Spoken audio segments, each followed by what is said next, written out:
देखिए first question ये बोल रहा है the most significant achievement of model law in India is the constitutionalization of environmental problem by the Supreme court.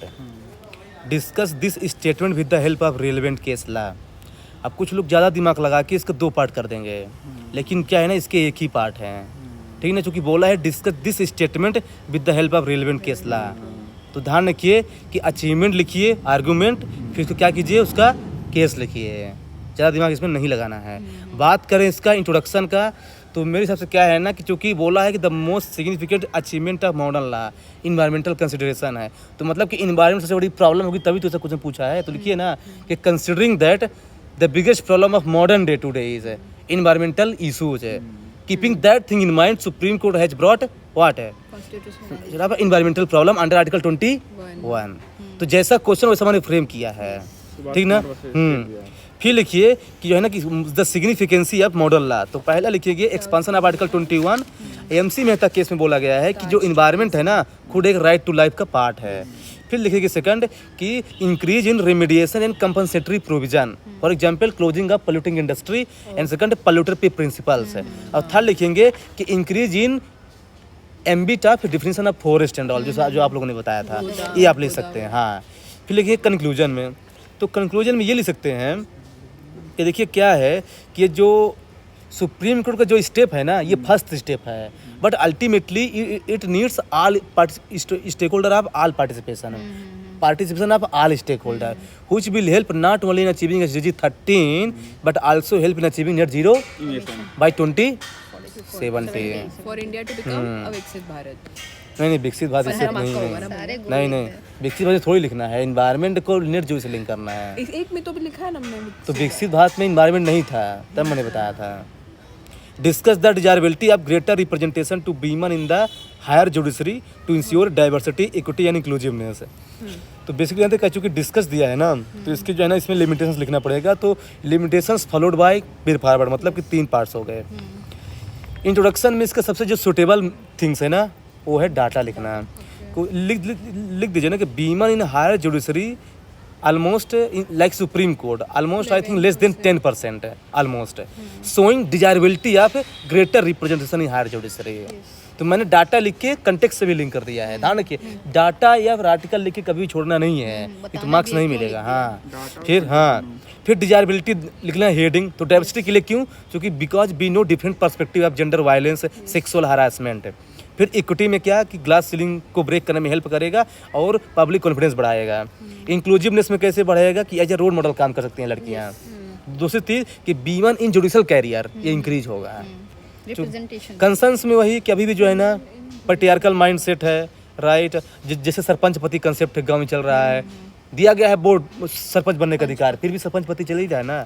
तो वही तो बे फॉरवर्ड क्या लिखेंगे कि है ना कोटा फिक्स कर दो कि 80% कोर्ट को होने चाहिए वीमेन जुडिशल सिस्टम में।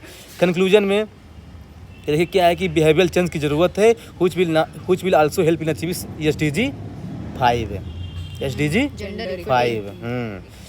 हाँ, थर्ड क्वेश्चन क्या है कि हाउ डू क्या है कौन सा, हाँ, how do pressure groups influence Indian political process, do you agree with this view that informal pressure groups have emerge as powerful then formal pressure groups in India recent time. देखिए क्या इसमें 2 keyword use किया है, तो मैंने 2 keyword को define कर दिया है कि प्रेशर ग्रुप जो है ना पॉलिसी मेकिंग को इन्फ्लुएंस करते हैं, which can be seen in 2 forms, formal and informal. Formal means trade union, informal means khap panchayat, है ना। अब कैसे इन्फ्लुएंस करते हैं, प्रोटेस्ट, लॉबिंग, RTI, PIL, ये सब ले सकते हैं। फिर कि कैसे इनफॉर्मल प्रेशर का पावरफुल हो रहा है due to increasing environmental issues, identity politics, social issues like women and all. फिर कि however formal groups remain powerful, क्यों? क्योंकि उनके पास लीगल एक्सेस ज़्यादा है, फंडिंग ज़्यादा है। एग्जाम्पल फार्मर ग्रुप अभी जो हुआ था 2020 में।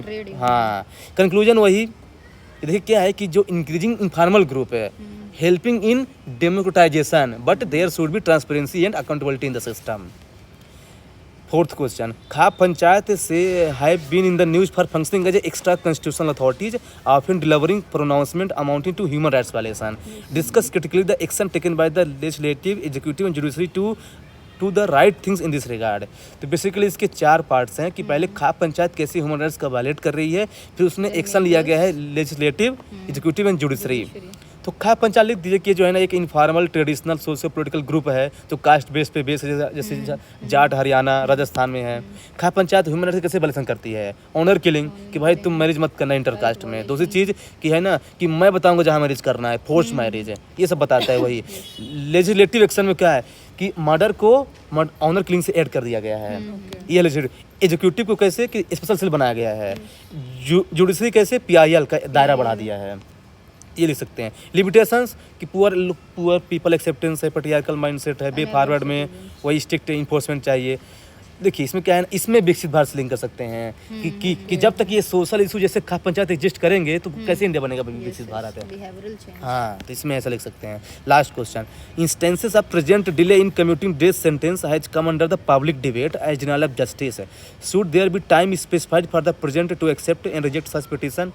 आर्टिकल 72 से लिंक कर दीजिए कि आर्टिकल 72 का पर्पस क्या है कि to safeguard against miscarriage of justice but delays have led to the debate of denial of justice. Yes, फिर कैसे करता है ये, मतलब क्यों डिले करता है? क्योंकि यहाँ क्या है, क्योंकि यहाँ आर्टिकल 21 का वायलेशन है स्पीडी ट्रायल का। सेकंड कि फैमिली को रखता है सस्पेंस में, और थर्ड मेंटल एगोनी बेसिकली। हाँ, फिर है ना, फिर लिखिए कि argument for specified time period, protection of human rights, transparency, accountability. Counter argument में लिख दीजिए क्या कि नहीं भाई कुछ इशू ऐसे होते हैं जो बहुत कॉम्प्लेक्स होते हैं, तो उसके लिए इंटरमेटेरियल कोऑर्डिनेशन चाहिए।